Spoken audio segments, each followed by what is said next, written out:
Hybrid or full electric? In this video, I'm going to give you my honest assessment of the decision that I made in 2023, whether to go with a hybrid, internal combustion engine and battery hybrid system, or just take the full plunge for full electric only. If you guys haven't already, make sure you subscribe to the channel. My name is Sonduren. I cover everything to do with cars, detailing, everything, do all reviews. So feel free, subscribe, like this video. But I do want to talk about kind of this dilemma that I had when I was looking to go ahead and purchase a vehicle. You guys know, if you've been following, we've been looking for another vehicle. We have the IS250. It's great, but it's small, 370,000 kilometers. We love it, but we needed to go ahead and upgrade and get something bigger for an incoming baby. So we went ahead, looked out in the market, and obviously I think one of the biggest things people are looking for when they're looking for a car is, do I go ahead? There's so much hype around electric right now. Do I take the full plunge, go full electric, or do I go ahead and get a hybrid model where I kind of get the best of both worlds with a gasoline engine and some electric propulsion?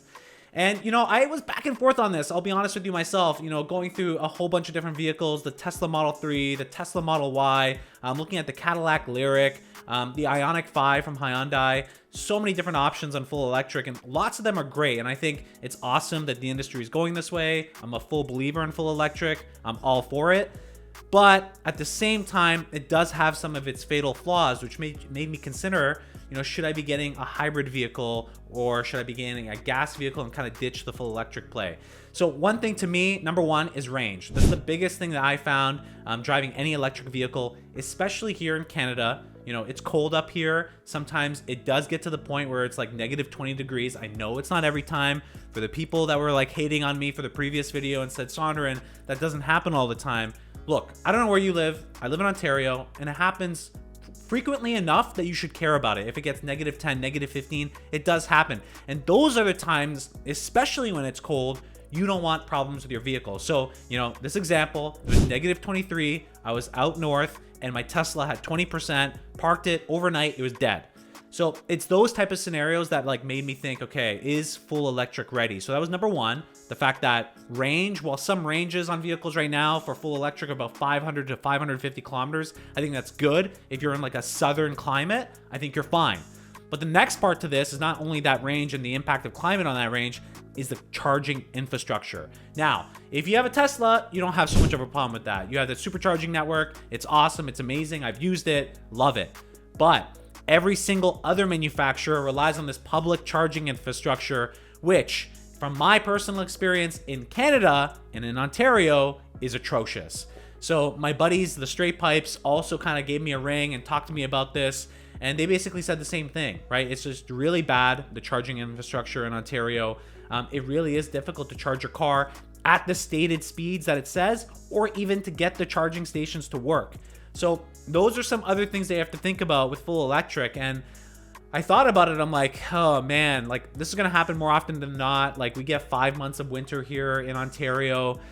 Do I want to be dealing with this? Then you look at the hybrid options, and the hybrid options kind of give you the best of both worlds. You get 1 foot in the internal combustion, 1 foot in the electric.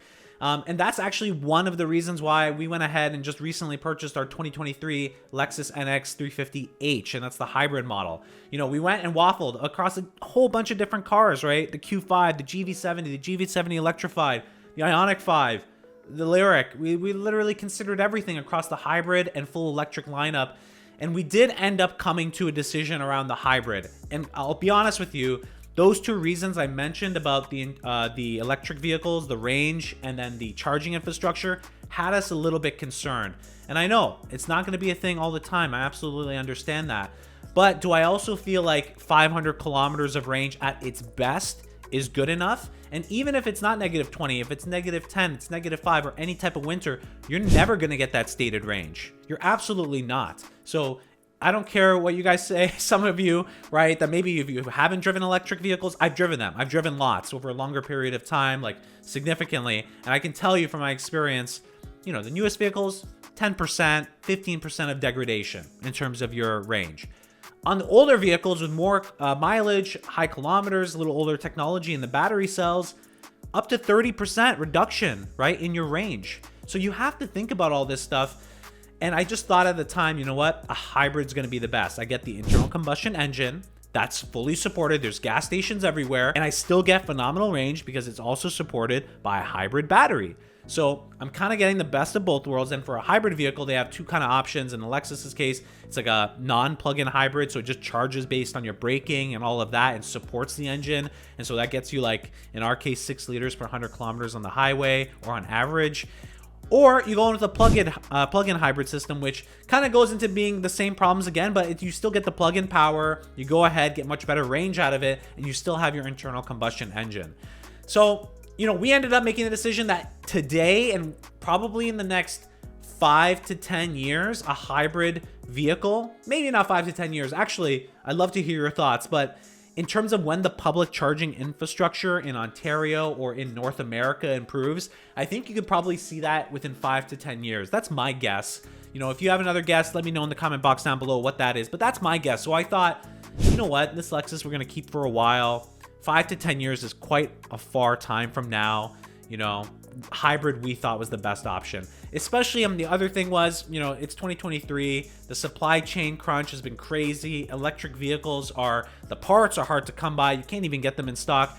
The hybrid, also same problem, but I just found, you know, luckily we found stock for a canceled order for a hybrid model. And so the decision was at the time, do we go ahead and go full electric, or we take this hybrid vehicle that gives us the best of both worlds right now for us to use?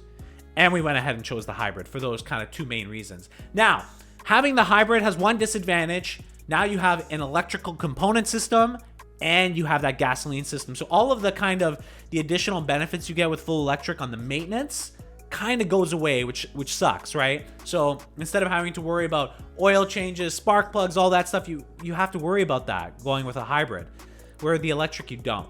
So there are some things there that you also have to consider. To me, that wasn't the biggest deal in the world, actually.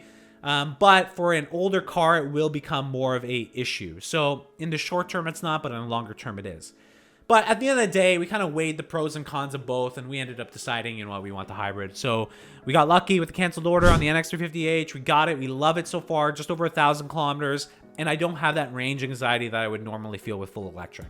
Now, of course, with full electric as well, you get amazing amounts of power and torque, right? The Teslas are so fast, it's crazy. The Ioniq 5 was peppy. All those electric cars feel amazing off the line.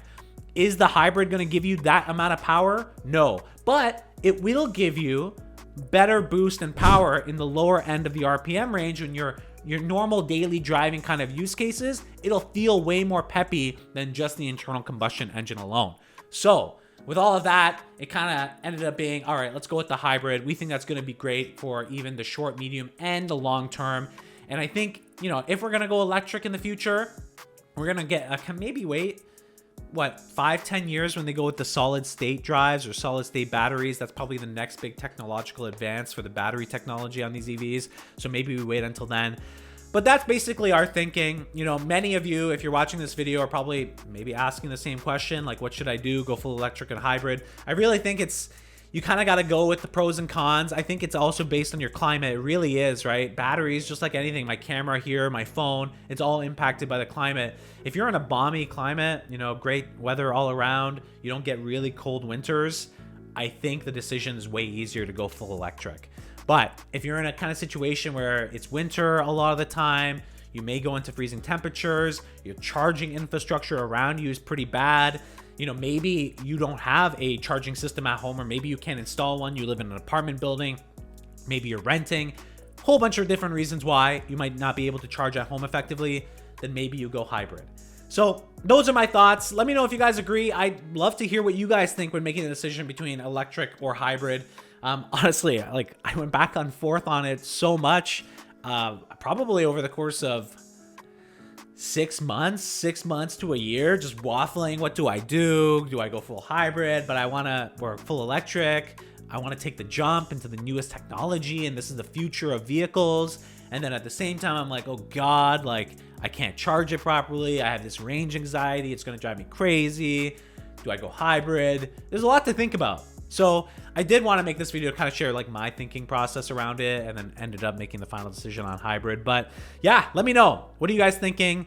I think this decision, though, becomes an easier decision in 3 to 4 years. So I think in 3 to 4 years, the answer is going to be go full electric, because I think battery technology will improve. And even if you still get 30% degradation on your battery, but your range on the newer batteries is maybe, let's say, on average 800 kilometers. Right now we're at 500. So if you're at 800 kilometers and it drops down to 600, I don't have that much range anxiety with that. Honestly, I think that's perfectly fine.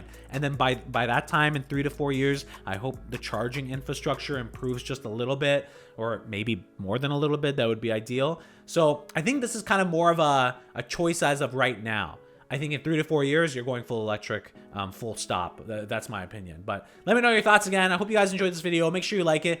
Make sure you subscribe. Do tons of videos on cars. So always the latest cars from all the top manufacturers. I'll be checking them out. I'm doing car reviews. Follow my journey on the Lexus, the R8, the IS250. We're going to try to get the IS250 up to like 400,000 kilometers plus. It's just a tank. The thing will never break. So we'll just keep it forever. Who knows? Maybe my daughter in the future will have that vehicle. It still runs, and I'll try to keep it up in that shape. Let's see. But make sure you follow along, and I will catch you guys in the next video.